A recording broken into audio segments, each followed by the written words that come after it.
Welcome. Welcome Welcome to our circus. Yeah, I was gonna say frazzled edition of Frazzled Girls edition. Gone Spooky. That is so accurate. Yeah, Amy and I are having really hectic days, which Mm-hmm. is weird because it's a Friday and usually it's Yeah, like, oh, Friday, chill vibes. No, yeah, not not today. not this time. Not Not today. today. I know. Not today, Satan. Yeah, and then we were just Um trying to take some deep breaths, and there was some weird sound coming out of my headphones. So now I'm on edge Don't about like that that. too. It's all good. It's Yep. all good. We're Hmm. good. It's fine. We're good. It's Um good. anyway, well, it's all gonna Hmm. be fine. Yeah. Everything's gonna be fine, Larry. What's that movie from? Uh I don't or know. I what can't movie is remember. that from? What's that movie Yeah. from? What's What? that movie from? I knew what you meant. Thank you. Bless you, child. Okay, before we get into our topic for today, do you want to share a little bit about Winchester? Yes, I would. So, I went to San Jose, California to visit our friend Kayla, and it was really fun. And we decided to go to Winchester Mystery House, which is right in the middle of San Jose. Like, I had no idea that it was Yeah, just plopped right in there. plopped right there.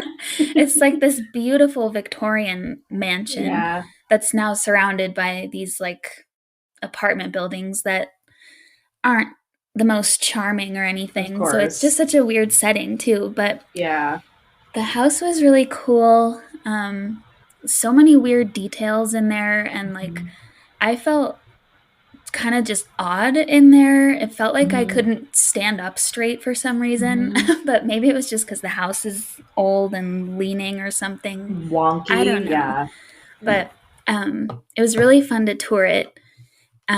Except at the very end, Kayla and I were lingering looking at stuff, and some other people on our tour asked the tour guide, um, like, can you explain why there's windows in the floors and like doors that go nowhere and stairs that go right into the ceiling? And she was like, yeah, there's an explanation for everything in here, but we just don't share it to keep the mystery alive.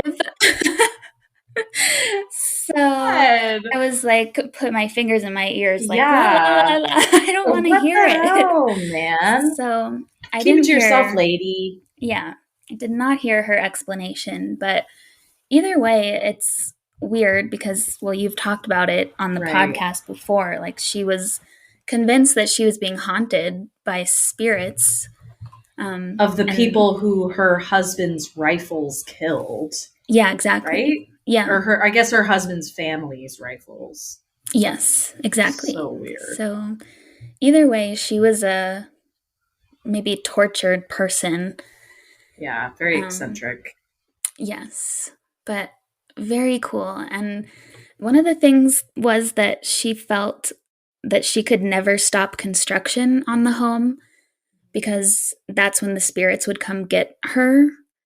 So it went from being an 8 room farmhouse to having 116 rooms by the time that she died. 116. Yeah, That's insane. I know. Did So they say did they say if like it was actually built in the middle of San Jose at the time or if the city was built around it? I think the city was built around it Oh, because okay. it was at the time on farmland. Oh, okay. So Oh, right. You it just said a was farmhouse. definitely out in the middle of nowhere, but it's certainly not that way now. It's Right. like, It's so. I mean, I'm just like grateful that they've preserved it. Like, I think it's I know. a historical landmark now, isn't it? Hmm. Yeah, So, I mean, I I'm think so. glad because that's one of those things that like so easily some freaking condo developer could have been like, "What Hmm. is this stupid thing? Let's raise it and build Yeah, more condos." yeah, just like what's going up around it now. Exactly. Yeah, that's Um, not anything special to look at. yeah, no, just some big glass boxes, but Exactly. it was super cool. I really enjoyed myself. Oh, good. Yeah. Yay. But if we Okay. hadn't talked about that already, that would be perfect for what I we're talking about know. today. I know we jumped the But gun. yes. Jumped the gun. But also probably, I mean, I would guess it's probably a little bit nice that you can have, like, you went in knowing history about it, Mhm. maybe? I don't Yes. know. Yeah, it was because the tour group was pretty big and we were just in the back, so I couldn't even really hear the tour guide half the time. And I just Yeah. wanted to look around at like the wallpaper and stuff anyway. So Yeah. There you go. just a big dweeb looking at the wallpaper and the old Dorcas. furniture. Yeah. Yeah, I mean, but that's cool. Like, especially if it's all like truly vintage, like original. Yeah. Yeah. So cool. No original furniture, but they did a good job of getting like period The pieces period anyway. stuff. So Yeah. I wonder what happened to all the original stuff. she sold it to, or it was given to her niece after she died. And then I guess no one knows where the niece, like what what she did with it. So it's a mystery, which is too bad because I'm sure there was some weird stuff in there. Oh, 100%. Super weird. Yeah. Oh, I'm so glad you got to go. I still haven't been, which is so stupid since I like literally am from the area. Yeah. Yeah. I know. Anyway, next whatever. time. Well, traveling to the other side of the country, do you want to kick us off? Sure. So, yes, this is part 1, maybe of 2 or even 3 episodes about some haunted cities, which we're going to start in the south of the U.S. And my city today is Savannah, Georgia, which appears on a Savannah, lot of Georgia. Savannah, Georgia. Which just reminds me of that episode of The Office with that murder in Savannah. There's been a murder. There's been a murder. I am going to be so obnoxious with accent, so you have all been informed this episode. Gotta prepare. Yep. Buckle up, bitches. Okay, so Savannah, Georgia. It's usually at number 1 on the list of most haunted cities. And when you look into its history, it's not really surprising that it would be prone to paranormal activity. First, so Savannah was heavily involved in 2 of the U.S.'s most notable wars, starting with the Revolutionary War, in which a deadly battle with nearly 300 deaths took place to take Savannah back after the British had overtaken it a year prior. And then, about 100 years later, Savannah was captured again as part of the Civil War, which also resulted in many casualties. And of course, you can't mention the Civil War without mentioning slavery, which was shamefully and tragically an essential part of Savannah's economy at the time. And of course, the treatment of slaves was absolutely horrible, and many died there. So there's just bad energy surrounding that. And being a port city, Savannah was really involved in the slave trade across the Atlantic. So one notorious thing took place in 1854 when a ship that was carrying 71 escaped slaves sank in the Savannah harbor. And this article that I was reading that was on savannah.com says that sailors in the port have felt their vessels being pulled off course and have even heard voices speaking in other languages as they sail through the port, which potentially could be the African languages that were spoken by the slaves who died on that ship. Oh, God, that's heartbreaking. So, I know. Yeah. And that they're like stuck there. I mean, I hope that's a case of like residual energy, not like literally their souls trapped there, because that's an awful thought. Yeah, I know. That's so true. Yeah, hopefully just bad energy there, but I don't know. And then in between all of that, there were also several disease outbreaks that resulted in a lot of death, including an epidemic of yellow fever in 1820. In which 1/10 of Savannah's population died from the disease. And then this epidemic was followed by 9 more. And some of these outbreaks killed over 1,000 people, which at the time was a pretty significant chunk of the population. Oh my God. So, I didn't I know know. about that. I know. I didn't either. But Jeez, this place is just like rife with tragedy. death. Yeah, there's death everywhere. Death everywhere. Yeah. Oh, really? You're from Savannah? What's the city known for? Death. Death. Death everywhere. That should be their tagline. I'm Welcome dead, to seriously. Savannah, city of death. There's death everywhere. That's just who we are. But yeah, that explains why there are many haunted places there. And there's one that I found really interesting. So I have the most detail about that one.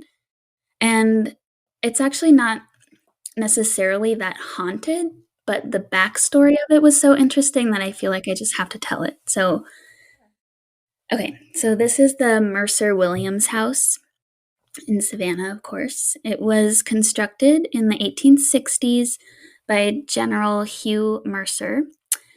And construction of his house was interrupted by the Civil War, and Hugh at the time enlisted in the Confederate Army.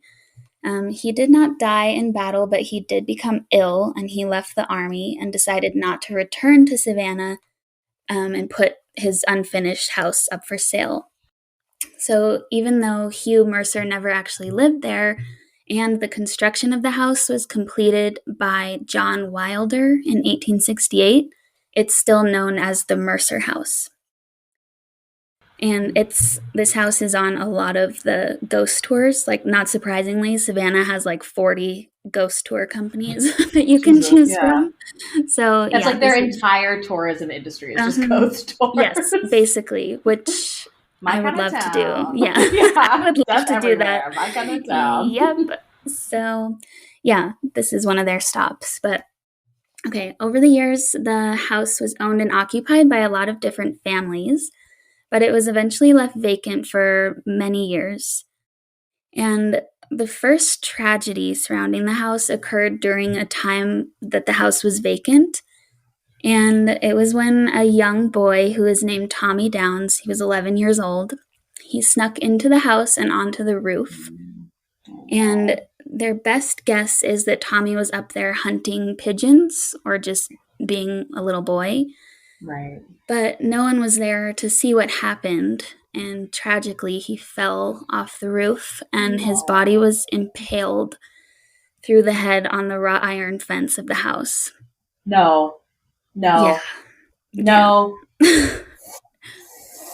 And I don't know why they would do this, but what is it called? The post, I suppose. Yeah. That he died on has not been repaired. So you can still tell. I know. I don't know why they would have not fixed that. How many stories was it? I don't know. I've seen the pictures of it. It looks like 3 or 4, so it's pretty tall. Oh, okay. Because I was going to say like 2 stories. If he hadn't been impaled, maybe he would have survived. But 3 or 4. Yeah, could have gone either way. 40 feet. That's, yeah. Yeah. Okay. Yeah. And I left this detail out, but he was impaled through his head. So that makes it potentially even worse. That's so gruesome. Yes, extremely. Oh. But, I mean, thankfully, I guess, there's not been any evidence of Tommy being a presence at this home. So hopefully he's in peace. But the haunted house reputation came much later after his death.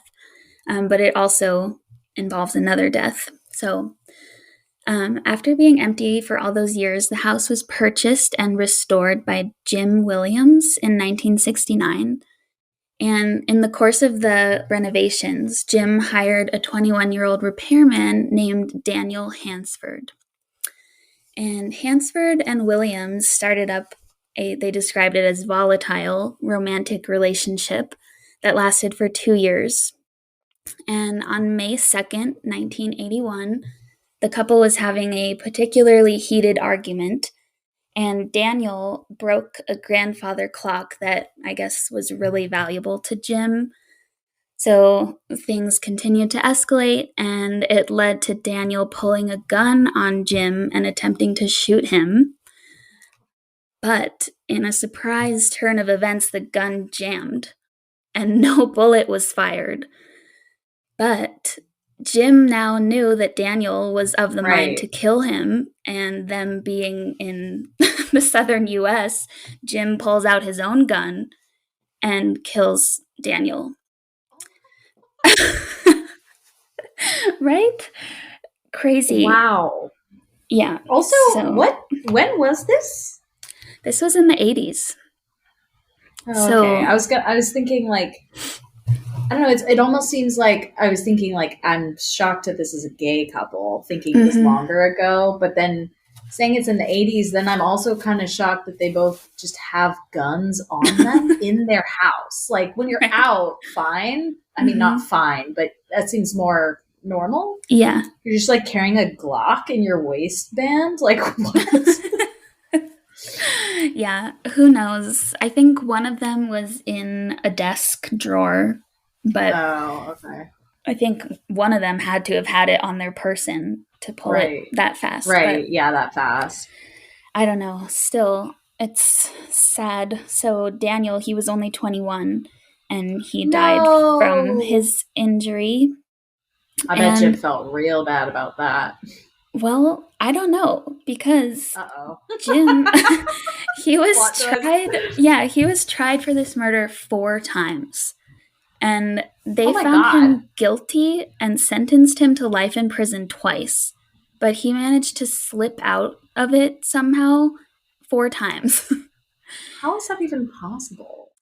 Well, so there was some mishandling of evidence Of by the police. freaking of course. Yeah, of course. And so he was able to use that as a loophole. And then they actually did mention, I don't know how this played a role, but his lawyer encouraged him to share that they were in a gay relationship.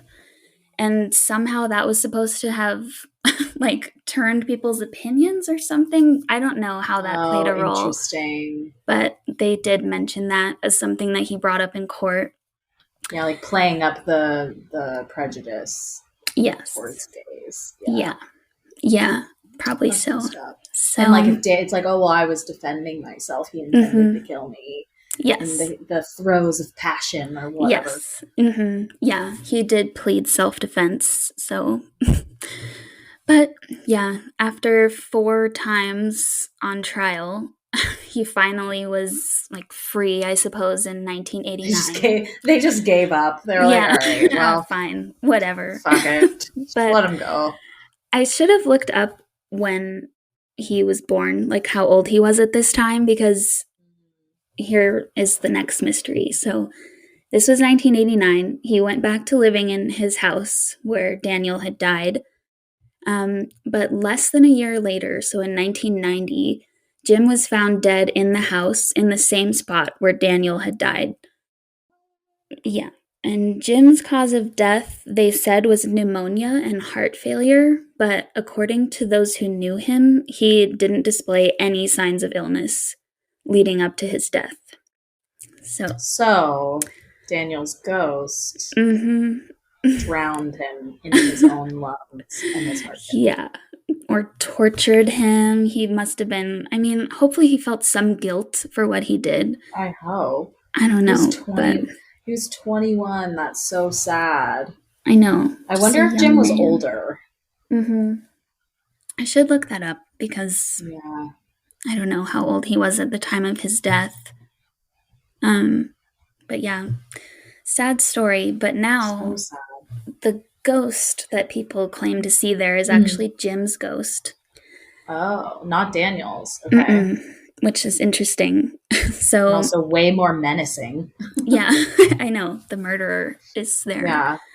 But his hauntings have been pretty mellow, I guess, because the biggest one is that Jim used to throw these huge, lavish Christmas parties. And so Christmas is like the time that this house is like lit up with activity. Comes alive. Yeah. Yeah, and people can like hear things coming from the house, and they can see figures like walking by the windows, even though now the house is not, no one lives there. Right. But this always happens Oh my at God. Christmas time. Interesting. Yeah, and this whole story inspired a book and a movie called Midnight in the Garden of Good and Evil by John Berendt. Oh my God! That is such a great movie. I had no idea that it's with Kevin Spacey, and I know that he's on the outs now, but this was done way before he was on the outs. It is like one of the best Kevin Spacey movies that exists. It is fantastic. I just saw it for the first time a few years ago. Yes, and it's so funny because the second you said it was a movie, it was the first thing that came to my mind. I was like, oh, it's kind of like, oh my God, Midnight in the Garden of Good and Evil. It's so good. Highly recommend everybody go see it if you haven't seen it. It's really, really good. Yeah. Do they mention like ghost stuff at all, or is it more just about the murder? It's about the story while they're living. You know, there actually that's not true. It's not ghosty, but there's a definite like voodoo vibe in there that I'm recalling, like black magic kind of thing. Yeah. So they definitely like spookify the story a little bit. Not that it's spooky on its own, just murdering your lover in cold blood, but awful. Yeah, it's a really, really good movie. It's really good. Okay. Wow. Interesting. And Jim is older. At least how he's portrayed in the movie, he's definitely older. Yeah. I mean, I would think so if he was buying a old home and renovating it at that time. But yeah. Interesting. Wow. So, okay, I just have one other, even though I could do many more, maybe next week. But this one is about a hotel that you can still stay in. Love it. Add it to the list. Yeah. I would love to go to Savannah, actually. It looks really cool. Yeah. But so it's called the 1790, and it is home to one particular spirit, and her name is Anne Powell. Excuse me. And so there are a few variations of her story, but the thread of it, I guess, is that Anne Powell was pretty young, and she became pregnant, but was rejected by the father of the baby. Yeah, of course. And so I guess he was a sailor, which also is another interesting part of Savannah history, that a lot of people were shanghaied out of their, out of like hotels and bars and stuff to be pirates. So, yeah. Oh my God. Wow. We need to go to this place and go on all 50 ghost tours. I know. I would love to. Just one every hour. Really? Back to back. We got a packed day of ghost tours today. It's my dream vacation. Same. I wouldn't mind at all. But yeah, I didn't really ever think about that being a thing that happened, but people were kidnapped to become pirates. And that's, you would think they just like, I just assumed that the way people became pirates was like, hey, you want to make some money? Yeah. And then they'd be like, dead end, people in dead end situations. And then they just would do that. I didn't think about them being kidnapped. Yeah. Like, do you need to, I guess you would be hiring a crew? Like, wouldn't you just escape? I don't know. I'm not understanding the logic of that, but it's fine. I don't know either, but I do think that probably people who were sailors or fishermen who knew how to be at sea were maybe not the ones that would want to become pirates. So then they would in demand, kidnap them in order to make them pirates. So interesting. You're going to be a pirate now, matey. Yeah. Matey. Matey. But yeah, so, okay. Her baby daddy was, I don't know why that's so funny to think. Baby daddy is the way you said it. Yeah, I got here myself a baby daddy. A baby daddy. So yeah, the baby daddy. he leaves. He pretends he's going to come back, but he never does. Bitch. So, yeah, Anne settled in this hotel, and she lived in what's now room number 204. And she was devastated by not having her boy around. He wasn't her husband, so I don't know what to call him. Her baby daddy. Baby daddy. Definitely baby daddy. Yeah, so she was devastated, and she actually ended up jumping out the window of her room, and she died that way. Yeah, but she is said to still be present in room 204, and the people that stay in that room have the most encounters with her, and including people who have woken up to see her standing over them. No. Others others have reported feeling that someone was touching their cheek. And also, this is like kind of nice, I guess, that some people have found their clothes folded on the bed. Oh. So, just acts of service kind of gal. Yeah. I mean, whatever. That's fine with me. I'd rather have that than have her standing over me in the night. No, thank you. No. Yeah. And then another thing is that there have also been reports of items being moved or missing, and it's almost always items that belong to women, like jewelry or something. So maybe she's sticky after something. Yeah. But they say that if you stay in that room, you actually have to sign a waiver, which I did not confirm on the hotel's website or the inn's website, but I don't know, maybe that's just to attract more attention. Yeah, saying what? Like, if the ghost murders me, am I going to sue? Like, yeah, if my stuff gets stolen by a ghost, I won't sue you. I don't have any grounds to sue. Yeah, yeah. So I don't know. I'll Google it while you're talking. But yes, yeah, that's like a complete surface level. Like, there's so much more to Savannah. I love it though. But those are just it's so good. Yeah, it's so good. I love it.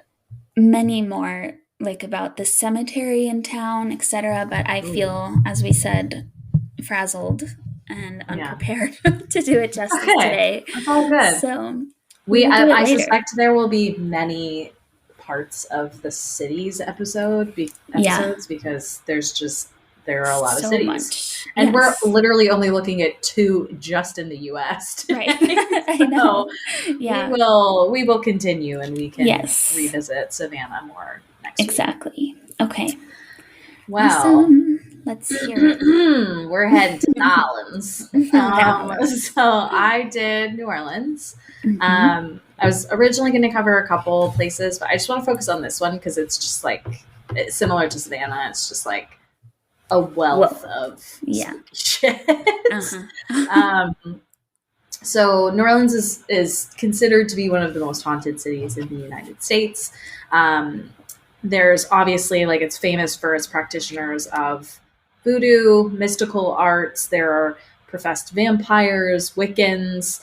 New Orleans has really, like, just become a place where anyone sort of other is accepted. And there's not, like, if you're like, yeah, I'm a vampire, like, no one's gonna, like, bat an eye. Yeah. They're like, all right, bet. Okay, cool. You want a beignet or what? And then it's also been a backdrop, I think, for this reason, for a lot of occult-themed films and television shows, including, but not limited to, True Blood, Interview with a Vampire, which I knew was based in New Orleans. I didn't realize it was actually shot there, which is kind of cool. And even American Horror Story Coven, which I'm going to get to the focus of that season in a moment here. There are a ton of walking tours all over New Orleans, historical, spooky, and non-spooky. But there are definitely a lot of very, like, infamous haunted sites. And there's a lot of just really gruesome history here. I think probably similar to Savannah. It was another hub for slavery, and there was a lot of violence, a lot of racial tension. For anyone who's interested in reading like historical nonfiction, but done in like a really fun way, Empire of Sin is an excellent book. Yeah. So good. It's so well done. Really focusing on the rise of jazz and sort of this like what they kind of called like the underworld of New Orleans. Like it was a place where white and black people were able to live really side by side without a lot of issues until there was this large like religious Puritan movement basically that like forced black people and anyone who's, you know, a musician or, you know, in the prostitution industry, like they all were forced basically underground, and there was just a ton of gang violence, Italian gangs. It was wild. So so it's just got a really, really rich history, and some of it not so pretty. But there are, you know, there's a lot of death here too. There's kind of death everywhere. There were also pirates, yellow fever victims, murdered, enslaved people, all sorts of otherworldly creatures that are believed to be a part of the history of the city, as well as potentially the present as well. So I wanted to get into a couple specific ones. But just to start, I think like ghosts in particular, like as a category within the like paranormal it's considered by a lot of ghost hunters to be one of the most paranormal or like supernatural cities in the US. Savannah's obviously also on that list. There's a lot of, you know, everyone believes that basically the city is just like teeming with restless spirits because of all the violence and the tension that existed when they lived, also the way that they died. There was a lot of murder, a lot of like disease and things like that. So this is the city where a lot of enslaved Africans practiced voodoo arts, and where we had a whole episode on voodoo. So if you haven't listened to that, go listen to that. I think like that goes into a lot of the detail around like the why behind voodoo and also hoodoo. But I won't get too much into that. There were a lot of atrocities committed against enslaved peoples, including at the infamous LaLaurie Mansion, which I'm going to get to in a moment. There were secret brothels, hidden haunted spaces.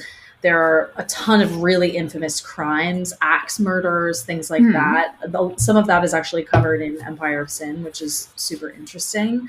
And a lot of cemeteries that have contributed to New Orleans' moniker City of the Dead. So there are also, you know, if you go there and you want to do a haunted like pub crawl, that exists. Like, of course, people were, you know, killed in bars, shot all the time. So, lots of haunted hotels, things like that. But I wanted to go specifically into a couple different topics. One is the LaLaurie Mansion. So this is actually the story. Well, Delphine LaLaurie was the woman who Coven is kind of centered around, the American Horror Story season. And I quite literally could not get past like the second episode because there's so much torture. Like I remember you talking about one of those seasons. I couldn't remember if that was the one. That was the one. Yeah. I just, it was actually horrifying. The house is not where it's just a couple of kind of fun, like more modern facts about the LaLaurie Mansion.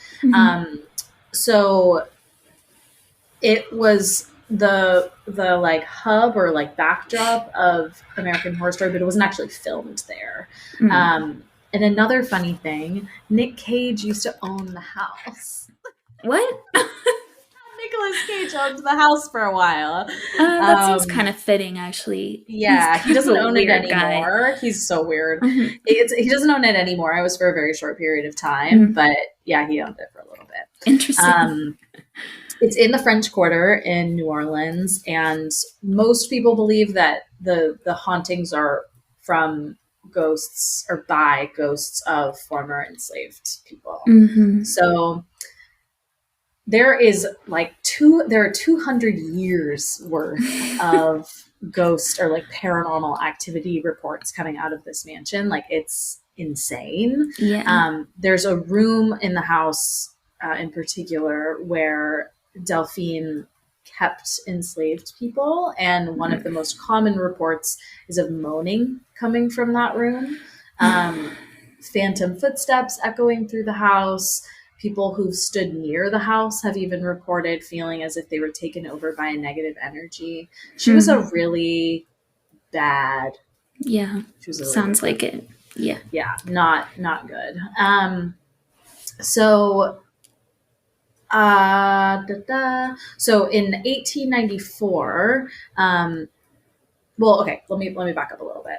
There are a lot of different ghost stories and paranormal things that happen at LaLaurie House, but it's and like probably not all of them are traced back to the mistreatment of the enslaved peoples by LaLaurie Delphine. Mm-hmm. So that was a part of it, but it had the mansion has just like a bad vibe. Yeah. So in general, like, what you doing, Nick Cage? Kind of a weird pick, but all right. Get a new realtor. Yeah. So in 1894, a tenant who lived at the LaLaurie mansion, the house was converted into apartments, was brutally murdered in his room. They found his belongings ransacked as if someone had gone through them. The police assumed he was a victim of robbery, even though nothing of value was found missing. And an interesting account regarding this murder deals with the police interviewing neighbors about his disappearance. One of his friends claimed that he was having problems with, quote, sprites in his house. His friend wrote it off as his imagination running wild, but he did say something interesting. He claimed that his friend told him that there was a demon in the house that wasn't going to rest until he had met his end, which the man obviously did in this house. Yeah. So there's kind of like a weird question because no one really understands, like, if nothing valuable was missing, why kill the guy? Like, take the stuff. If you're going to kill somebody, like, what are you doing? Yeah. And then it was like for nothing. And then, and then he has this weird, like, potential demonic visitation. Yeah, very odd. So there's just kind of a big question mark on that. And I think, like, one of the articles that I was reading was from Ghost City Tours saying, like, the hope is, like, a paranormal investigation team, like, goes there and actually tries to figure out for that murder specifically. Because I think the focus is just always on Delphine and her, like, abuse. Right. There's more to it. Yeah. So so the LaLaurie mansion was for a very brief time also a school for girls in the mid to late 19th century. At first, it had been one of the few mixed schools in the city of New Orleans, but politics during the Reconstruction era were, just kind of messed everything up. And then it was converted into a strictly all-girls African-American primary school. So that Reconstruction Reconstruction era is a lot of what Empire of Sin covers. It's just, the politics were just friggin' madness. Yeah. Like, it was just insane. Within a very short amount of time, reports of physical assaults came to light. And mind you, this is a primary school. Like, these are children. Yeah. So there were young girls who had approached their teachers with tears streaming down their faces, their sleeves rolled up, and the skin on their arms that would be exposed would be covered in scratches and bruises. And when the teachers would ask, who did this to you? The answer was, that woman. Oh, God. What a nightmare as a teacher. Nightmare. Yeah. So they were young enough. These girls were young enough because it's like, okay, well, maybe they knew about Delphine and then they were just trying to freak their teachers out. But they were probably not aware of her and the tragedy because they were young. Like, they were probably too young to know the details of that. Right. And it's very unlikely that the teachers would have told 6-year-olds about the starvation and torture of enslaved people. Yeah. And really, they're of their ancestors, basically, probably not that far removed. So, there was one particular instance where a medium came to the house. And throughout the entire night, she'd sensed things about various locations before her tour. She was taken through the house with a tour guide. So she would sense, like, what had happened before the tour guide told her the story. So it was kind of interesting. Yeah. But she she was witnessed as she was approaching the Laurie mansion that when she first saw it, she sucked in a deep breath and said, she whispered such sadness as she was like rocked back on her heels. Like she just was like taken by the energy of the house, just being so negative. She then pulled out her phone, took a photo of the mansion, and she said, the bricked up window there, that's not where the little girl fell out of. What? So we'll get to that. So the tour guide stopped because she hadn't gotten to the part of the story about the little girl yet. Mm-hmm. And she was like, no, you're right. The story goes that Leah fell into the courtyard. As for the bricked up window, I suspect that someone did some interior decorating but wanted to maintain the symmetry on the outside of the house. So in the next few minutes, the medium then experienced some really heavy emotion, like a weight had settled on her shoulders. She sensed the spirit of a young boy who liked to play pranks on the living and the spirit of a little girl who was often nervous. So did she feel any of the helplessness or anger? The tour guide asked. No, she said, whatever happened then with LaLaurie does not visit the house any longer. So this medium seemed to believe, like, there was obviously just tragedy abounding. Yeah, everywhere. Fell into the courtyard and died. There was this guy dead in his room. She tortured and abused and killed these poor people. But some believe that perhaps she's not, I don't know, not present anymore. Yeah. So maybe she got her fill with those poor little schoolgirls, but gross. God. Yeah, gross. One of the Ghost City tours tour guides actually experienced something firsthand.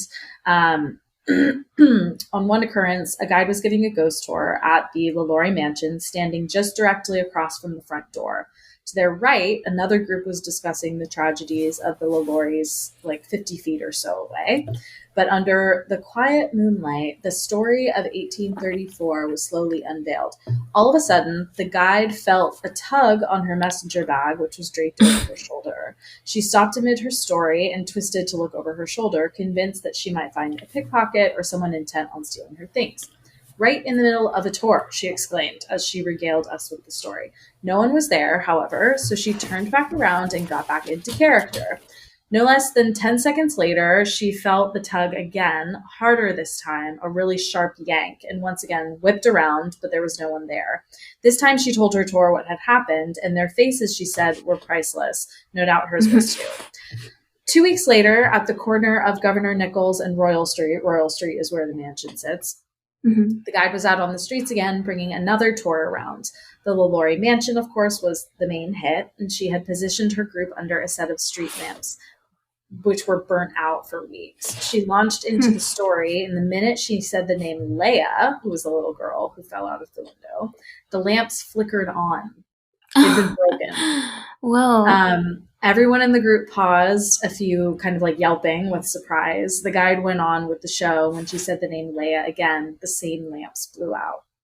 Whoa. Interesting. Yeah. Super bizarre. Super bizarre. So a little bit about Madame LaLaurie, Delphine. So she became infamous as the, quote, cruel mistress of the haunted house, end quote. Was born Marie Delphine McCarty, born in 1787. She was a member of a large, very wealthy, very politically powerful family. Her family included military officers, planters, merchants, and had arrived to New Orleans relatively early during the French colonization period. So they were a very established family in New Orleans. Yeah. Many of her relatives owned and managed extensive real estate, which of course meant they had a lot of enslaved people. Yes. Her family actually originated in Ireland, which you could probably guess from McCarty. Legend has it that the patriarch of the family fled Ireland to France to escape the political and religious tyranny imposed by England's monarchy at the time. And then their family was really French, sort of, from then on. So she was married 3 times, which, isn't that interesting, but her third and final marriage, which was in 1825, caused a lot of controversy. Leonard Louis Nicholas LaLaurie, it was probably Leonard Louis Nicholas LaLaurie, was a Mhm. transplant from France. He was a physician, though today he might have been considered more of a chiropractor, which is kind of funny. One of Interesting. Delphine's daughters from her second marriage had some deformities along her spine and was subsequently ill. So Mm. the doctor was hired to cure the girl and used all sorts of basically torture Oh, tools good. to Yeah. help her. Mhm. She did not get better, but Delphine fell in love with the Surprise. doctor, even though What? she was nearly 20 years older than him. Ugh. Yeah. Letters show that LaLaurie departed New Orleans for France and that it was his brother who persuaded his return. Louis had impregnated Delphine, and so he had to then marry her. Oh God. She's yeah, she's a bad She's a lady. nut job. Yeah. And Yeah. this is all before she owned LaLaurie Mansion. Oh So God. that was the third and final marriage was 1825. She bought the mansion in 1831 at Mhm. 1140 Royal Street, where she would live with LaLaurie, her new husband, and two of her children. But the marriage was very unhappy. Neighbors could overhear them fighting. It was almost unsurprising to them when Louis packed his bags and moved out sometime early in the early months of 1834. So he lasted in that house for 3 years. That's it. Hmm. Reportedly, losing her husband drove Delphine mad. Sounds to me like she was You already already kind were. of mad. But Yeah. okay. You're falling in love with a guy torturing your daughter. Yeah. What is wrong with you, That's sis? yeah. Yeah. Horrible. So rumors started to spread then that she was harming her slaves. And an incident in 1833 when a young slave within the household, Leia, fell to her death in the courtyard, turned eyes onto Delphine. So there was a council that held an investigation and all of her slaves were set free. One by one, she purchased them all back. What? How was she allowed to do that? It was the punishment was we're taking this I hate even saying this, we're taking Yeah. this property from you. Yeah. But she was free to do what she wanted could after just that. buy it She had back. paid her fine. So she bought it back. Oh my God. So having escaped and then getting fucking purchased back, Taken that to must the have just been same place. absolute nightmare. Yeah. Absolute nightmare. Oh, So devastating. yeah. So things kind of quieted down. So this is in 1833. Things kind of quieted down until the fateful night of 1834. On the morning of fitting April 10th, which is interesting for this, 1834, also a family birthday. So happy birthday if you're listening. Shout out. A shout out. A fire broke out at the mansion. It destroyed part of the house and brought to light 7 slaves who were starved, tortured, and chained in the upper part. Oh God. She was actually heinous. Yes. Evil. Yeah. Evil. Uh-huh. So they were carried to the Cabildo, which I don't actually know what that is, but they got medical treatment, food, drink there, and this is also gross, nearly 2,000 townspeople came to view the victims. What? No. Which fine, but gross, but then also kind of good because then they were all horrified by what they saw. That's true. And started gathering around the mansion waiting for the sheriff to come and arrest Delphine, but the sheriff never came. As the day went on, it became apparent that no action was going to be taken. So the crowd slowly transformed into basically a mob that wanted vengeance for these people, and which is interesting. And I feel kind of speaks to how unique New Orleans was compared to the rest of the South. Yeah. Just because I'm sure there were Black people in that crowd, but there probably were white people too. And they may not have been abolitionists. They may have just been people who were like, what is wrong with you? Yeah. This is unacceptable. Unacceptable. So LaLaurie escaped the fray, and the enraged crowd then attacked the now empty residence. They stripped the interior of its valuables, continued their assault by trying to dismantle the whole house by damaging the walls and the roof.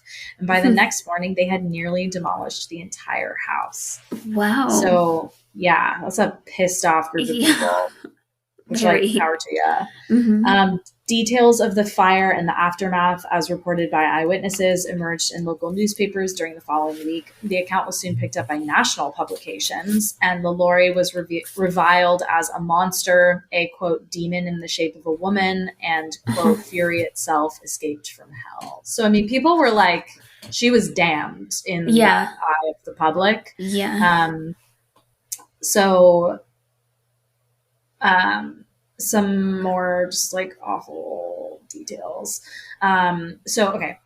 The fire was ignited in the kitchen of the Grand Mansion they found, just from like an arson investigation. And allegedly it was started on purpose by an enslaved woman chained to a stove as punishment.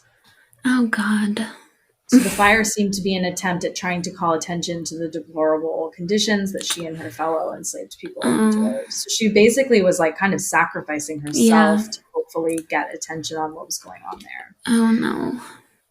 So many of the stories told about the mansion involve slaves being found under extreme conditions after the fire was extinguished. One version begins with the conditions that the slaves were found when the authorities arrived, saying that one of the slaves had their bones broken numerous times and set in unnatural positions so that when she moved, her limbs remained crooked and bent, her gait reminiscent of a crab's. Oh my God. And that's not it. Another was said to have a hole drilled into his head with a wooden spoon sticking out, an obvious attempt to touch the brain of this man. Yeah. Another person had their skin peeled back to expose tissue and muscle. This story also claims that another slave had his intestines removed from his body and wrapped around his naked waist. Oh, it is like speechless. Actually, yeah, it is actually like stunning, disgusting, horrific, so disgusting. Others were covered with honey and black ants. And as the legend goes, the lucky ones were found dead.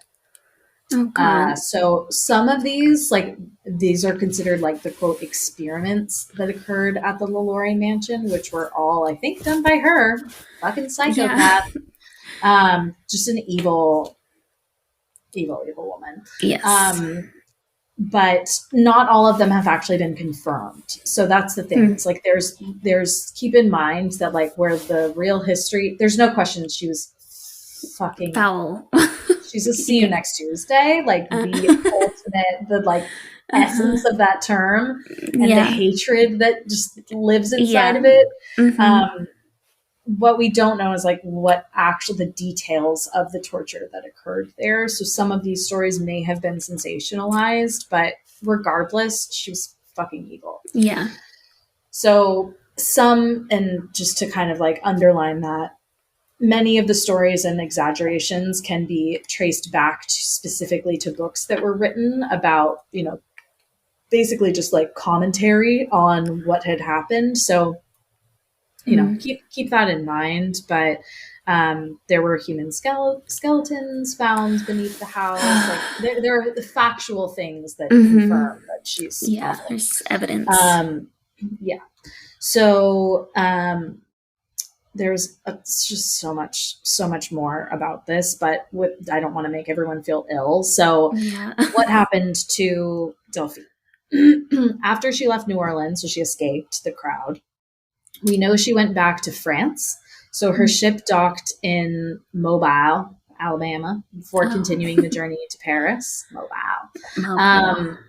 Her death is really mysterious. One popular account details her death while hunting boar, which is very unlikely, just I think based historically on what happened at the time. Other stories report her returning to New Orleans later in life under an assumed name. Historians widely discount this story, but there is reason to believe she could have. According to some, the Blanc tomb in St. Louis Cemetery, number 1, there are multiple St. Louis cemeteries there, holds her body, but most likely she died in France. So people just kind of don't know, but that's also just because of historical records at the time cross the ocean. Yeah. Transatlantic. Yeah, exactly. So there were letters. There are records kept in France that show she died on December 7th, 1849, which include letters exchanged with her children explaining how Delphine desperately wanted to return to New Orleans, but that her children forbade it. Good. So yeah, it's interesting. Hmm. The rest of so her children, except for the one she had with Louis LaLaurie, who stayed in New Orleans, the rest of her children stayed with her in France until the end of her life.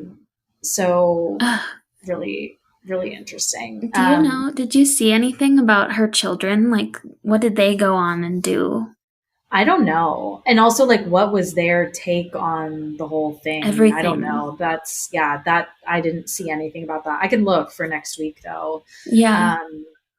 Yeah, super, super wild. The last thing about her death, though, that's interesting is in the late 1930s, Eugene Bax, who served as sexton to St. Louis Cemetery Number 1 until 1924, he discovered an old cracked copper plate in Alley 4 of the cemetery, which doesn't mean anything to me, but it's on the property. And the inscription on the plate read, Madame LaLaurie, née Marie Delphine McCarty, décédée à Paris le 7 décembre, whatever. So they literally wrote like the day she died, like someone had created like a memoriam, like a plaque for her. Which I'm like, why? I mean, maybe her son who was still in New Orleans, which is very weird, and they don't know who made it. So that was in the 20s? Anyway, that was in the 1930s. So 30s. Long after she died in 1842. So yeah, Nick Cage bought the house in 2009. He lost it soon after because of bankruptcy, which I didn't know. But I did not know that either. Yeah, New Orleanians whispered that it must be the curse of the LaLaurie mansion, which caused the downward spiral. Yeah. Why would you ever want to own that? I know. What a weird thing. Yeah. So that's the LaLaurie mansion, which is creepy as shit. Oh, boy. Yeah. But now we're going to get into vampires. Okay. Yeah, when you mentioned vampires earlier, I was like, were you like, oh? You're going to say more about that? Because I haven't really heard about vampires and I love vampires. So, Nolans. Okay, so vampire lore has a very like deep connection way, way, way back in New Orleans. So it really came up, like it became a renewed focus, I guess, with the rise of Anne Rice, who was born in New Orleans, R.I.P. She died, I think, in 2020, I think. I don't remember. I mean, she wrote Interview with a Vampire, for anyone who doesn't know who Anne Rice is, along with so many other books, and most of them are vampire related. Yeah. She's super prolific, just an absolute treasure. So she wrote the series in the 1980s, and they inspired people to just mill around New Orleans, basically, because she just like breathed new life into that culture, that like subset of New Orleans culture. So the whole book, the whole series, actually, it's multiple books, was based in New Orleans, and so you can actually like go to some of the places that it's based on. So it's just interesting. Yeah. So she moved to California actually in 2004, which is kind of funny. But you can still find signed copies of her books at the Garden District Bookshop, which is where she once arrived at a book signing in a horse-drawn hearse. I love her, dude. Like, amazing. Goals. She has goals.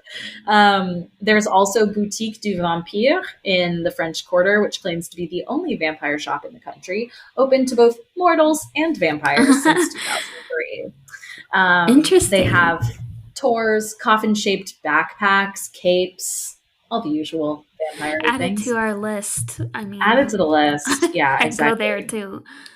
Yeah. So this is from. So the next kind of like part of this is the infamous Louisiana vampire. His name was Jacques Hmm. Saint Germain. Hmm. So I'm just going to read like parts of this little article. It's from the Pelican State of Mind, which I thought was so cute. Such a cute publication. So we all know like what a vampire is, blood Mhm. sucking. They're usually kind of categorized into two different buckets. Like they're either like horrific looking, like Nosferatu, or Uh-huh. they're like beautiful and charming, Gorgeous. like Yeah. yeah, like Bela Lugosi and Dracula. So Yeah. it's like okay, you're like ooh, or like Mm. Edward Cullen if we want to Oh. get modern, Modern. or like the True Blood guys. Those guys are Mm. fine. Yeah. Edward Um, Cullen doesn't do it for me. He no, looks yeah, Rob really Pattinson. weird. Yeah, he looks really weird. I don't want him to be my baby daddy. Mm-mm. Yeah, no, I'm with you on that. I didn't love him in that. The Yeah. idea of Edward Cullen from the book, when I read the Same. books, When in like junior high, yeah, absolutely. oh yeah, I was all over yes, that. that was a Yep. sexual awakening. Truly. so, so wow, excuse me. The earliest tales of vampires, just as creatures that exist, or exist, we'll say that, Hmm. date back to Greek mythology, which I actually didn't know. So I'm Hmm. very curious to dig more into that. So that's Yeah. definitely going on the list of things to Yeah. cover. But Definitely. New Orleans is home to some of the most prominent vampire myths, or perhaps they say recounts, which is like kind of Hmm. funny, like assuming that Hmm. it's real, which Yeah. I don't know. I've read that it's like quite literally impossible for vampires to exist, but at the same time, I'm like, according to who? Like, Yeah. I Who's don't know. doing that research? Yeah, who's doing that research? I would like to meet them and Hmm. probably argue. And one of the most prominent myths or recounts is the tale of Comte Saint Germain, who many believe to be Jacques Saint Germain, Louisiana's very own. Ooh. So, who is Comte Saint Germain? 1700s France. Picture this.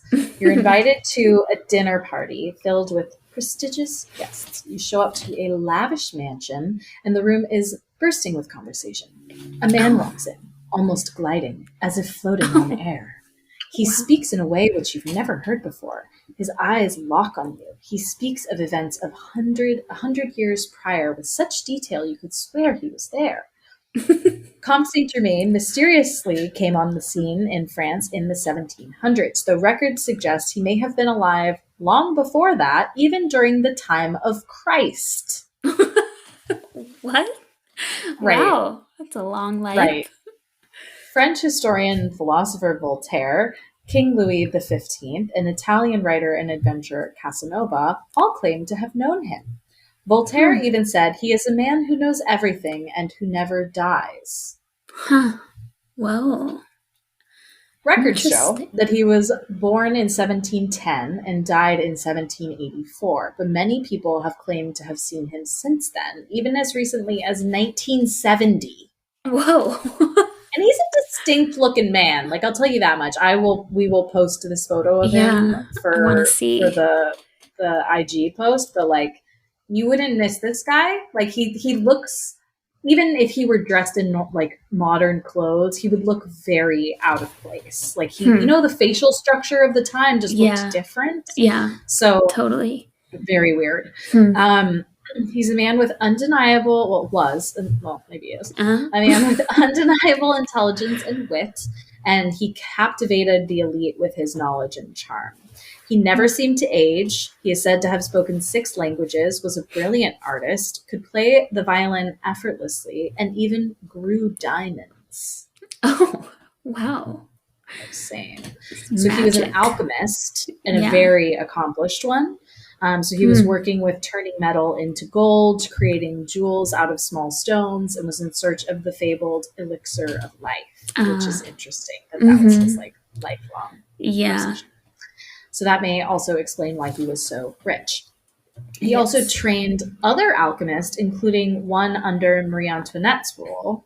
And at her execution, the alchemists supposedly saw Comte Saint Germain, and this was years after he was believed to have died. Whoa. Yeah. Wow. He yeah. He wrote a book. This part is fascinating to me and I want to get my hands on this. He wrote a book discussing his work with alchemy and symbols, but to this day, some parts of it have yet to be decoded. Whoa. And he's Cool. like searching for the elixir of life. So, Yeah. What if he found it? right. I think that's, yeah, what? That's the idea. Whoa. That's the idea. Interesting. So he continued to travel all over Europe, throwing these magnificent parties. He was a party boy, which we Mm-hmm. love. Guests claim that he never ate a bite of food, and his guests always marveled at his stories and were mesmerized by his entertainment, seemingly to a Hmm. point that was like a little unusual. Like they Yeah. felt like energetically captured by Compelled to him. him. Yeah. Interesting. Exactly. Hmm. He eventually found himself in Germany, where he lived in a castle, of course, for a while, Mm-hmm. as a confidant to Prince Hesse, who I actually don't know who that is, but a prince Mm-mm. in Germany, apparently. He has one strange record of his death, which was written by a priest under the king's orders. He supposedly died in 1784, but many don't believe this to be true. So that's what the Hmm. record says. That's when he died in 84. People continuously claim to have seen him, and the record of his death is very slim. It's rumored that he did not die and instead traveled to the West in order to promote spiritual fulfillment. His Hmm. claimed first stop is in Nolens, Louisiana. Nolans. Uh-huh. So, who is Jacques Saint Germain? So, New Orleans is considered one of the most haunted cities in the US. Perhaps one of the most infamous, sinister figures claimed to roam the street is Jacques Saint Germain. Mm-hmm. Some 200 years after the quote death of Comte Saint Germain, an immigrant from the south of France named Jacques Saint Germain came to New Orleans and moved into a dwelling off of Royal Street, same street as the Oh. Lavourie Mansion, Hmm. although no connection. Yeah. But like, yo, lots happening on Royal. Yeah. He was claimed to be known for his knowledge, charming wit, seemingly ageless presence. He spoke of Mm-hmm. events that happened hundreds of years in the past with great detail. He threw lavish parties with the finest foods, entertainment, and most prestigious guests, but never ate a bite. Obviously, Sounds that like a sounds vamp to me. and sounds familiar, right? It sounds like Yeah. Comte Saint Germain, who allegedly is already dead. Yes. Yeah. So, not long after he had taken up residence in New Orleans, things started to get a little creepy. So, there's a story told by many vampire enthusiasts, which I will self proclaim myself as an You're a part of the club. enthusiast. I'm, count me in, bangs out. What we do in the shadows, the attack. So one night, Jacques had a lady over to his home, according to this story. He had invited her over to a party with many up and comers and elites in New Orleans. After a while, he asked her up to the balcony and attempted to bite her neck. She freaked out and was able to distract him long enough to take the only escape she had right off of the balcony and onto the pavement below. Oh. The story says that she was completely terrified and had drops of blood trickling down her neck. People quickly surrounded her and had the police there in no time. When the police investigated the crime and went into Jacques' home to make sense of the incident, what they found made the hair on the back of their neck stand straight. It said that they found clothes from all different time periods stained in blood. There was absolutely no food, not even utensils in the house. There were many bottles of what seemed to be red wine, but were in fact human blood upon my further God. inspection. Ugh. What they didn't find was Jacques Saint Germain, who never returned. Just So he disappeared. fled. Huh. Yeah. So legend has it that Jacques was actually Comte Saint Germain, and people still see a man who looks similar all around the world. It's like Vampire Where's Waldo? Literally are like most wanted posters. Like, we gotta right. post this guy. Like, Jesus. I was like, how is there not movies about this? Like, this is a fascinating story. Yes, So- I would watch that movie. Right? I was like, oh, okay. So now we're gonna get into the real vampire community. We'll say real, because Yeah. I honestly kind of believe in that Jacques Saint Germain thing. Yeah. The Washington Post has even covered this. Wow. So there's an article from 2015 called "Inside the Blood Drinking Real Vampire Community of New Orleans." I'm not going to go a ton into detail about this one because it's very like anecdotally told, and it's just like an interview, basically. Yeah. Interview with a vampire. Anyway, but at a high level, like this doctoral candidate at LSU, his name's John Edgar Browning, not Brownie, although Brownie would be cute. Brownie. Was doing research about this community of people who basically like self-proclaim to have a medical condition where they have to drink animal or human blood in order to survive. So what kind of condition is that? Right. And they don't claim to have supernatural powers or things like that, but they're individuals who have this weird thing. They still identify themselves as vampires though. So they're like, give us that label, even though it's got like a not so great connotation. Yeah.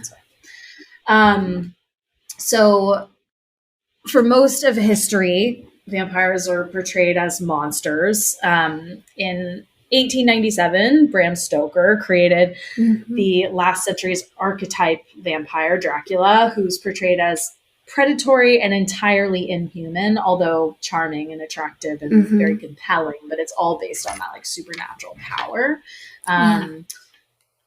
There are early literary and cinematic vampires were pretty repulsive, like unmitigated evil, like as ugly as they are evil, like Nosferatu, but they still can compel you to do something that you wouldn't actually want to do. Rice's novels present a much more attractive and sympathetic vampire image. So you think about, the sympathetic thing, I think, is like really an important part because it's like even just in the movie, if you haven't read the book, you feel bad for Tom Cruise. Yeah. You're like, oh, that's kind of messed up. So it's interesting. So Twilight, obviously, Buffy the Vampire Slayer, Vampire Diaries have kind of like furthered the True Blood too, like this obsession with like a sexy vampire. And okay, buddy, our mascot is like really just on my keyboard, and when I move him, he tries to bite me. The door's having a cat. Okay, so real vampires though are arguably not immortal, allegedly, I will say. They don't have supernatural powers or they're not predatory in nature. Many real vampires try to distance themselves from popular vampire fiction. Balthazar, or Czar, Ashantison, founding member of the New Orleans Vampire Association, believes that vampire films and television shows can, quote, damage the community because people come in with expectations of amazing powers and then find out we're just normal people trying to get by, end quote. What? I love this guy, Czar. I love it. Balthazar. Kim Giamarco, respected vampire elder and former haunted tour guide, which, like, of course you are, tells the writer of this article about the Carter brothers, two of New Orleans' most notorious vampires. So this is the last, like, themed one, like about actual historical people. So on the corner of St. Anne and Royal Street, there's a deep red building with wraparound balconies. In the 1930s, it was home to John and Wayne Carter, two seemingly normal brothers.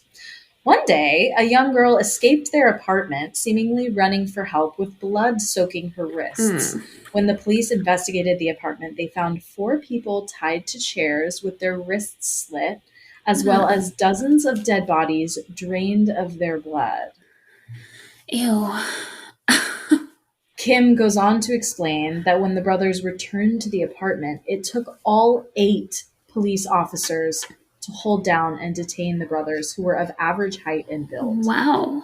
Huh. Yeah. The brothers were later executed for their crimes.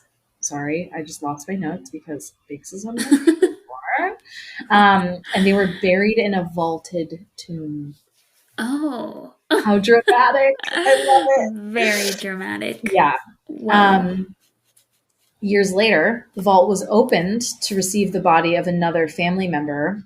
The workers handling this new body Mhm. were astonished to find no trace of the brothers in the vault. Whoa. Their bodies aren't in Just there. gone? Yeah, I Huh. guess. So the story of the Carter Whoa. brothers is one of many New Orleans vampire legends. Obviously, Jacques. Mhm. Peace and love to Jacques. And some of these stories have likely been embellished, but Kim does believe there's truth in each of them. She's quoted saying, "Listening to those stories and standing in the spots where they happened, you can just feel the energy and feel that it really did happen." Whoa. Fascinating. Yeah, it is. Modern vampire folklore offers two contrasting depictions of vampires: young, attractive, and superhuman, or elusive, grotesque, and evil. The real vampires are seemingly neither. So Czar, Kim, and another one, Morgan, are all middle-aged, friendly, completely normal in appearance, blend in with society, and differ drastically from their Hollywood counterparts. As Morgan says, when you think vampire, you don't think of a guy sitting down and playing Assassin's Creed. Definitely not. Definitely not. Czar and Kim are both regarded as experienced leaders within their community. They began their awakenings, which is what they call it, at ages 11 and 14, respectively. Czar explains that the term awakening is used to, it's young, is used to describe the period of time when a vampire recognizes there is something different about them or something other. Morgan is a successful business owner and PhD and identifies as a vampire. Like Czar and Kim, he began his awakening at a young age. He pursued metaphysical science to understand what he was experiencing. He says, "I did not realize that what I was doing was in line with vampirism until about 10 years ago." Czar is a sanguine vampire, meaning that he regularly drinks blood from willing donors, but not all vampires drink blood. Kim, for example, is a tantric vampire and thus feeds off the sexual energy of a partner. She admits that she has a desire to drink blood, but suppresses it, which is very interesting. Yeah. Morgan identifies as a pranic vampire. Like Kim, he derives energy from physical touch, but he prefers platonic affection. "I'm a hugger," Morgan explains. "I hug everybody. I am a hopeful romantic. I derive my energy from actually hugging and touching people." All three have tried drinking blood, but only Czar claims to need it. The purpose of all the detail here is like modern vampires differ in their, quote, feed styles, but each method is just a way to obtain energy. So that's all it is. Like, to sustain your life, you have to have this energy. Some will define vampirism as a physiological condition where the afflicted person's body either doesn't make enough of or any at all of the daily essential energies needed to perform daily tasks to survive. And Czar says when he doesn't drink blood on a regular schedule and Kim and Morgan go a few days without physical touch, they feel completely drained. Wow. So interesting. Very, very interesting. They all claimed their circadian rhythms are nocturnal. So that's also quite interesting. Which they feel sensitive to the sun, similar to the sensitivity to energy. Czar says, after all, what is the sun but a big ball of floating energy in the sky? Which is, I mean, true. So they're just really sensitive to it. Some of them are really private. Some of them are more open. It's just really, really interesting.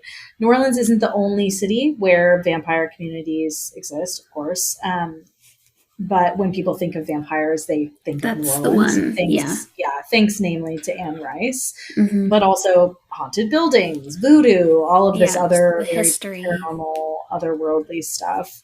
But it has always been really a mecca or one of the main meccas for the vampire community.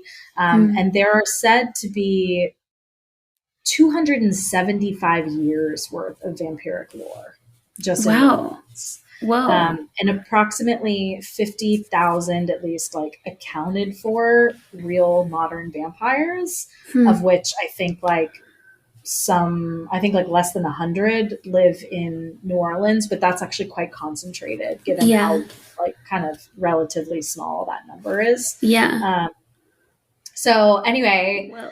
vampires in NOLA. I'm That's like, cool.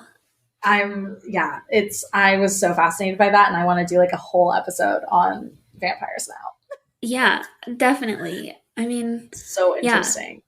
I would never think that people would identify as vampires No, for other reasons, right. I I guess, know, other me either. than Like I drinking blood. arguably am a pranic vampire. Like I love a Yeah, hug. I feel same. fucked up if I don't touch another Yeah, person for a while. same. I know. That just Are you makes me sure you're think not just of, extroverted? yeah, and you don't get enough attention. Yeah, Yeah, that seriously though.